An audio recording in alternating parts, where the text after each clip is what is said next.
పెళ్ళైన వ్యక్తిని ప్రేమించిన ఓ అమ్మాయి ప్రేమ కథ. చివరికి అమ్మాయి ఎవరిని పెళ్లి చేసుకుంది? అసలు ఏం జరిగింది? నా పేరు స్వాతి. నేను ఎంబీఏ పూర్తి చేశాను. ఒక మంచి కంపెనీలో ఉద్యోగం కూడా వచ్చింది. అక్కడ ఒక అబ్బాయిని ప్రేమించాను. చూడ్డానికి హ్యాండ్సమ్గా, సిక్స్ ప్యాక్ బాడీతో, తెల్లని మేనిఛాయతో ఎవరినైనా అట్రాక్ట్ చేసేలా ఉంటాడు.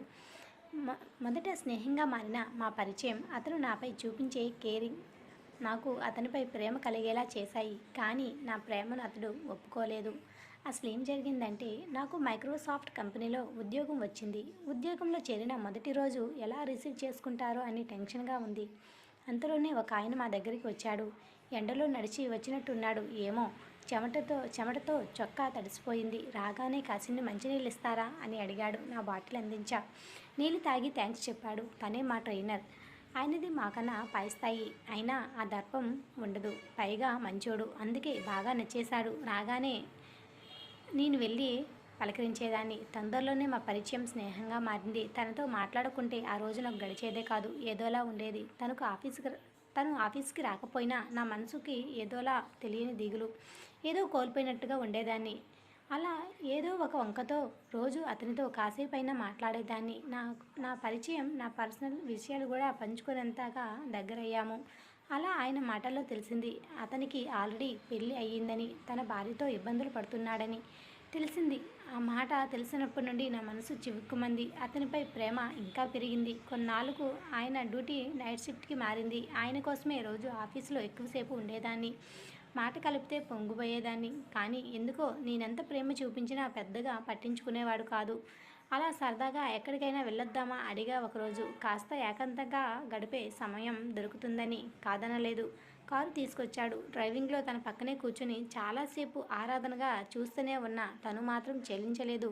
ఆ తర్వాత ఒక చోట కూర్చొని చాలా విషయాలు చెప్పుకున్నాం. ఖాళీగా ఉన్నప్పుడు నేను సెల్ ఫోన్లో వీడియో సాంగ్స్ చూస్తుంటే తను అందులో హీరో హీరోయిన్స్ డ్యాన్స్ చేసేది కన్నార్పకుండా చూసేవాడు. తనపై నాకున్న ప్రేమ తెలియచెప్పడానికి చాలా ప్రయత్నాలు చేశా. అసలు ఏమాత్రం స్పందించేవాడు కాదు. లాభం లేదనుకుని ఓసారి నేరుగా చెప్పేశాను ఐ లవ్ యూ అని. ఎప్పటిలాగే అదే మౌనం, పెదాలపై ఓ చిరునవ్వు. నాకు పిల్లలున్నారు, ఆ విషయం తెలుసుగా అన్నాడు. నాకు అనవసరం. నీ దగ్గర ఉంటే నా జీవితం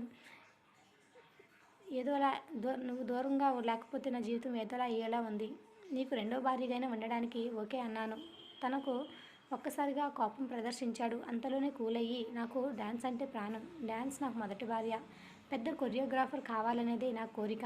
ఇంకా నా హృదయంలో నీకెలా చోటివ్వను అంటూ మనసు విప్పాడు. ఎవరికి తెలియని విషయం ఏంటంటే తనకి అప్పటికి వరకు కొన్ని సినిమాలకు కొరియోగ్రాఫర్ చేశాడట. ఫోటోలు చూపించాడు. నా భార్యతో మనస్పర్ధలు ఉన్నాయి. నా బాధలు ఓదార్చుకుంటేనే డ్యాన్స్పై దృష్టి పెడుతున్నా. ఈ ఉద్యోగంలో ఎక్కువ రోజులు ఉండలేను. ఈ జన్మలో మరో ఆడపిల్లకు నా జీవితంలో స్థానం లేదు అంటుంటే కన్నీళ్లు ఆగలేదు. ఒక పెళ్ళైన మగవాణ్ణి కోరుకోవడం నా తప్పే కావచ్చు. కానీ అతని క్యారెక్టర్ అంతలా నచ్చింది. సాధారణంగా ఒక అమ్మాయి తనంత తానుగా వచ్చి ప్రేమిస్తానంటే చాలామంది మగవాళ్ళు అవకాశంగా తీసుకుని వాడుకోవాలని అనుకుంటారు. కానీ తను అలా కాదు. అందుకే తనంటే నాకు అంత ఇష్టం. కొన్ని రోజుల్లో అతను ఆఫీస్ మానేశాడు. డ్యాన్స్ పైన దృష్టి పెట్టి మంచి మంచి సినిమాలకు కొరియోగ్రాఫ్ చేస్తూ ఉండేవాడు. డ్యాన్స్, పిల్లలు, అదే అతని చిన్న ప్రపంచం. అవును, అతను ఆఫీస్కి రాకపోయినా కూడా వారంలో ఒకసారి కలుసుకునే వాళ్ళం. కాసేపు మాట్లాడుకుని వెళ్ళిపోయేవాళ్ళం. మా అమ్మ వాళ్ళు వికాస్తో పెళ్లి సంబంధం ఖాయం చేశారు. వికాస్ ఎవరో కాదు, స్వయాన నా బావ.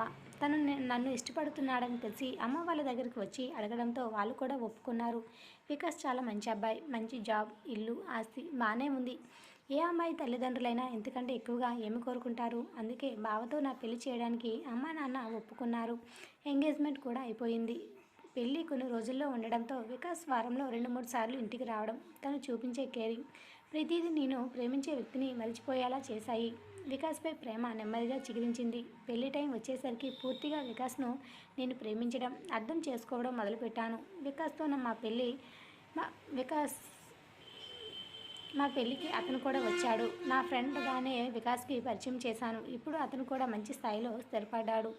పెద్ద పెద్ద సినిమాలకి కొరియోగ్రాఫ్ చేస్తూ మంచి పొజిషన్లో ఉన్నాడు. నేను, వికాస్ కూడా చాలా హ్యాపీగా ఉన్నాము. మాకు ఒక బాబు. ఈ చిన్న ప్రపంచంలో నేను ఎంతో సంతోషంగా ఉన్నాను. నేను ప్రేమించిన అబ్బాయి నన్ను కాదన్నాడు. కానీ నన్ను ప్రేమించే అబ్బాయిని నేను చేసుకుని నా జీవితంలో ఏ లోటు లేకుండా సంతోషంగా గడిపేస్తున్న ఇది నా చిన్న ప్రేమ కథ.